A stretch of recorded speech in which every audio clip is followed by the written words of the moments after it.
চূড়ান্ত কর্পোরেট কায়দায় একটা প্রেস কনফারেন্স করে তারপর প্রায় 2 মাস বিহার মুখো হননি রাহুল গান্ধী, বিদেশে চলে গেলেন, তারপর ফিরে এলেন ভোটের 2 দিন আগে, মানে প্রকাশ্যে এলেন। রাজনীতির লড়াই এভাবে হয় নাকি? পার্ট টাইম পলিটিশিয়ানদের দিন বোধহয় এদেশে শেষ। সৌম্য কি মানবে? এই জয় পরাজয়ের মধ্যে দিয়ে একটা জিনিস পরিষ্কার হয়েছে যে বিহারের মানুষ কংগ্রেসকে এবং তাদের জোটকে বর্জন করেছে, কিন্তু প্রশ্ন অনেকগুলো থেকে যায়, সেই প্রশ্নগুলো তো থাকবেই। গণতন্ত্রে প্রশ্নহীন হওয়া তো খুব বিপজ্জনক। না, একদম প্রশ্নহীন গণতন্ত্র, সবাই শাসক সবসময় চায় যে শাসক প্রশ্ন করবে না, আমরা গণতন্ত্রে প্রশ্ন করতে পারবো না।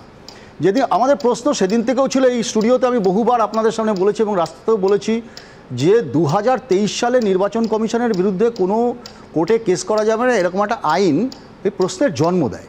প্রশ্নের জন্ম দেয় এটাই যে সবথেকে বেশি পারফরমেন্স করা ভারতীয় জনতা পার্টি 2019 সালে 303টা আসন পাওয়ার পরে যাদের স্ট্রাইকিং রেট হয় সেই সময় 76%।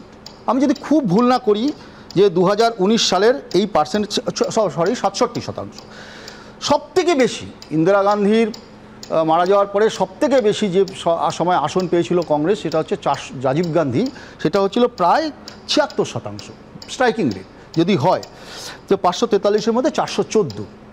এই প্রশ্ন এটা রাখছি যে আমার কতগুলো প্রশ্ন। মহারাষ্ট্রের স্ট্রাইক রেট ভারতীয় জনতা পার্টি দেখবেন আপনি 88%, আবার বিহারের স্ট্রাইক রেট ভারতীয় জনতা পার্টির হচ্ছে 94%। প্রশ্ন থাকে, আমি তো বলছি প্রশ্ন, উত্তর আগামী ভবিষ্যৎ দেবে।